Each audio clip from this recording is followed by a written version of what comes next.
అందరికి నమస్కారం అండి. నా పేరు రాజ్. నేను 5 ఫిల్మ్స్ రాశాను రైటర్గా. డైరెక్టర్గా 3 ఫిల్మ్స్ అండి. 99లో మల్లేశం, 2023లో హిందీ ఫిల్మ్ 8 AM మెట్రో, మళ్ళీ తెలుగు ఫిల్మ్ అండి 23.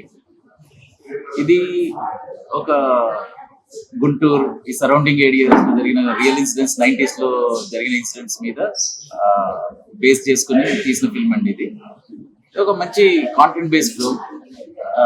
కేర్ ఆఫ్ కంచరపాలెం, ముందు చేసిన మల్లేశం, ఇప్పుడు మొన్న వచ్చిన కోర్ట్ ఫిల్మ్, ఇలాంటి కాంటెంట్ బేస్డ్ ఫిల్మ్ అండి ఇది. తేజ ఇంకా తన్మయ్ ఇద్దరు డెబ్యూ అండి ఇది వాళ్ళవి. మనం కమర్షియల్ ఫిల్మ్స్ లో తెలుగు ఇండస్ట్రీ బాగా చేస్తుంది, పుష్ప అవి ఇవి అని నేషనల్ వైడ్ గా. బట్ కాంటెంట్ బేస్డ్ ఫిల్మ్స్ కి కేరళ ఫిల్మ్స్ చాలా బాగా చేస్తున్నారు యాక్టర్స్. బట్ వీళ్ళిద్దరు ఫస్ట్ టైం ఫిల్మ్ అయినా ఆల్మోస్ట్ ఇప్పుడు కేరళ ఫిల్మ్స్ ఎవరైతే 10 years 15 years ఎక్స్పీరియన్స్డ్ ఉంటారో ఆ క్వాలిటీ ఆఫ్ యాక్టింగ్ చేశారు ఇద్దరు. సో రీసెంట్ గా కోర్ట్ ఇవన్నీ ఆడియన్స్ బాగా రిసీవ్ చేసుకున్నారు కాబట్టి 23 ఫిల్మ్ కూడా ఆడియన్స్ బాగా రిసీవ్ చేసుకుంటారని hoping audience like this film. Thank you so much.